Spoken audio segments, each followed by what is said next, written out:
What's going on, guys?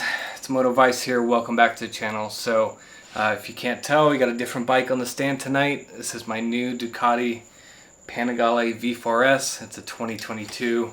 We just picked this up last week, and I gotta say, this thing is a work of art and a complete monster. This video is basically going to be an intro to a new series. I'm going to be starting with this bike, a new build series, new riding series, everything.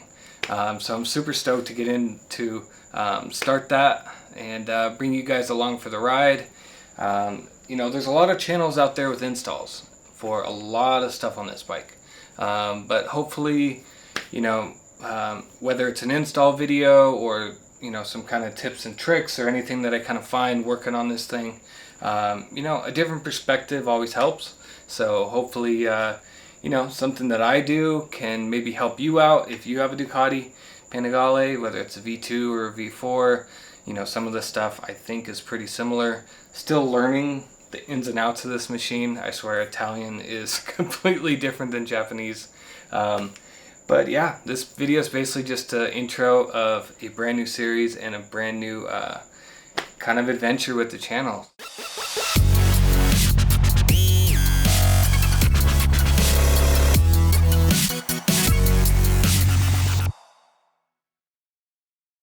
Well, if you're wondering where the R1 is, it's actually right there behind the camera. So I'm actually going to be selling the bike to a buddy of mine, which actually I'm, you know, pretty happy about.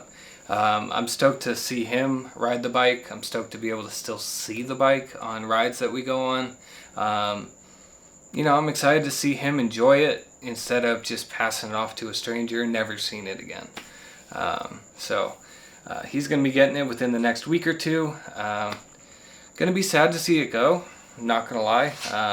The Yamaha R1, the R6, I mean, they're just such amazing bikes. I mean, like, now it's probably my second favorite bike after getting something like this and riding it for a little bit. But I will always respect Yamaha, always respect the R1. Definitely have a lot of love for that bike. But, you know, at least I'll be able to see it on the rides with him and, you know, get that enjoyment through him enjoying the bike. So why did I get this bike? Well, after my accident and I got another R1, it just didn't feel the same. It's kind of hard to explain, and I hope I don't come off as arrogant, but it wasn't as special. Yes, I'm extremely grateful that I can afford, you know, another R1 after a wreck, and still, you know, put parts on it, customize it. I'm grateful that, you know, I have a great job and a good business, and that's not what I'm saying. It's kind of hard to explain, but the experience that I had when I got my 2022 R1, it was that kind of special, like, new bike, kind of like learning something new, adventure kind of that I felt when I got that bike. And getting back into the R1, I just didn't really feel that. Of course, yes, it's an amazing bike. Did I have fun on it? Yes, of course. Did I ride it as long as the other one? No. But just that feeling of, I don't know, you know, excitement, I just didn't have. And like I said earlier, you know, I'm in a position to get something like this. And, you know, I've always wanted a Ducati. I see them in MotoGP. I see them on the roads. World Superbike. I mean, they're just such beautiful bikes. They have their, you know, their little the quirks and characteristics, and people, you know, have their opinions about Ducatis. But, you know, I've always wanted one, and I pulled the trigger, and we got the Panigale in the house. So I want to go over quickly, kind of like the first 100 miles. Owning this bike and what it felt like riding. So it's only 120 miles on the bike. You know, I'm still in the break-in period. I don't really have that much experience with, you know, how the bike is riding, but from the mileage so far, I can say that this thing is not only a work of art, but an incredible machine. The gearbox is so smooth, it's kind of to a fault. Like, if you're shifting with the clutch, it's kind of hard to tell that you actually shifted up gears. unless you're using the quick shifter, because you can tell when the engine cuts out. So it's kind of a weird sensation, the gearbox, you know, when you're clutching through the gears. You know, I've been taking it pretty easy, so I'm not really, you know, I have to act. There's actually a limiter for the braking period, which kind of sucks, but you know, 6,000 RPM. So, you know, right from the dealership, I took it straight into the canyons to scrub in the tires, bed in the rotors, bed in the, you know, the pads. The 200 rear tire is definitely a little different for me, as you know, there's the 190 on the R1, but it feels very flickable, very flickable. Suspension, I mean, it's pretty wild what they got going on here. You can adjust, you know, compression, rebound, damping, the steering dampener. Then you, of course, just like the R1, you have the 6-axis IMU with the wheelie control, engine brake, slide control, traction control, I mean, launch control, all that stuff.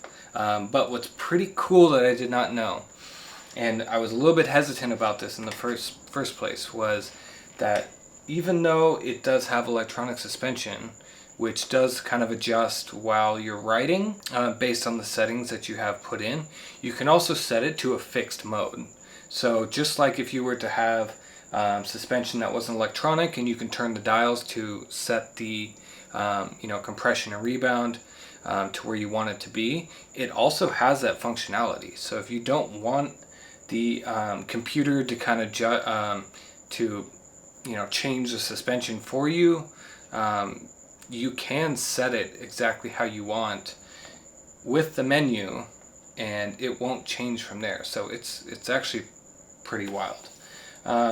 Let's see, the ergonomics, I don't know what it is, but it feels like this bike was kind of made for me, because on some of the turns, I don't know what they did here with the fairing and the gas tank, but my leg being right here, my outer leg, felt so locked into the tank, even without tank pads.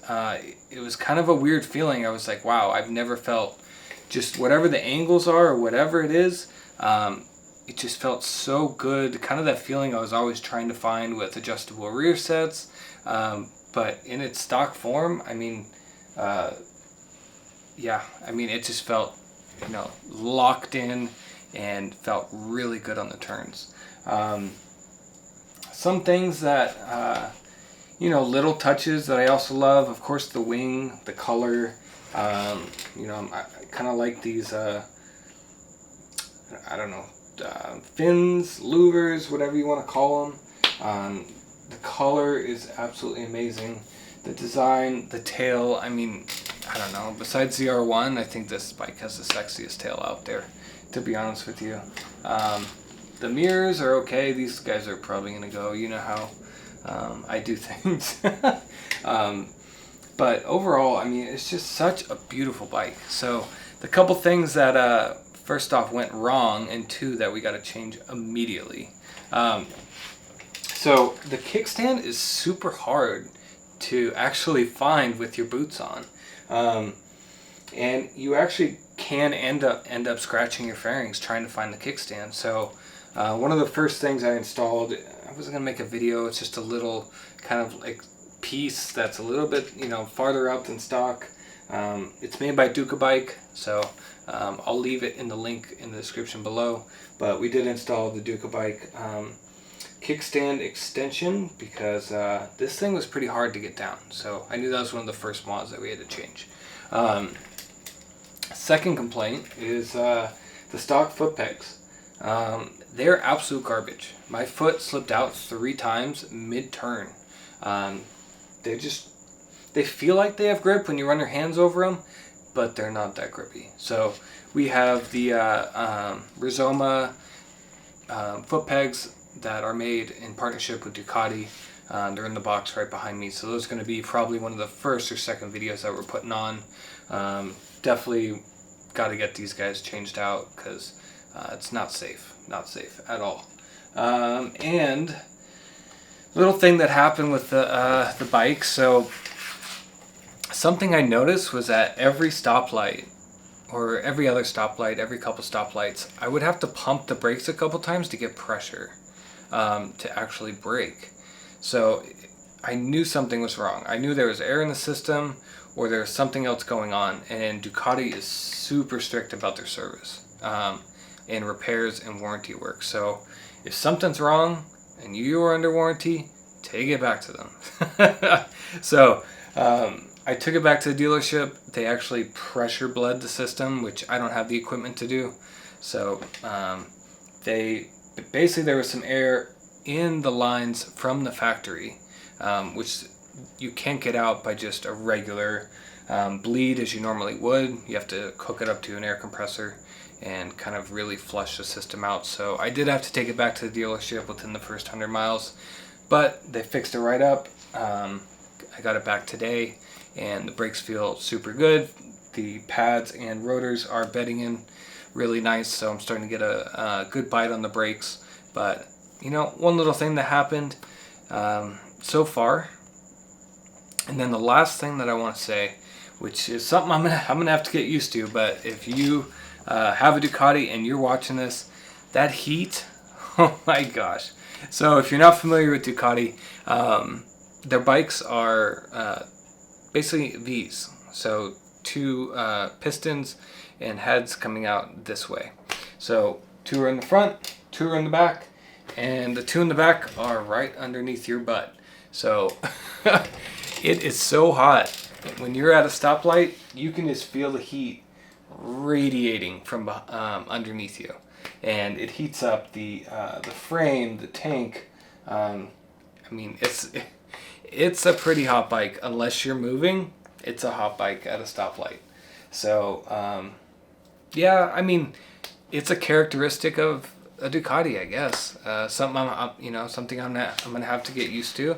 And I don't really do a lot of street riding. I mean, I really go straight to the canyons and that's it. I don't like riding with, near cars and all that stuff. Had a lot of friends get into some accidents, so I try to avoid it. Just go straight to the canyons, go have my fun, come right back home. So hopefully it won't be that much of an issue. So far, it's been a great experience besides those couple of quirks. And yeah, so this is going to be, a new series, a new adventure on the channel. If you were, hanging along for R1 content, I appreciate the support, and I hope that you're here for the content that I put out and not just the bike that I ride. So hope you stick around. If you're new to the channel, definitely hit that subscribe button. My last R1 video, we did, I think, 24 episodes in the build series with a lot of good how-tos, and at least the feedback that I got, it was very helpful to all the guys who are watching it. So if you're new to the channel, yeah, definitely drop a like and stay tuned for the new series with the new bike. I'm super excited.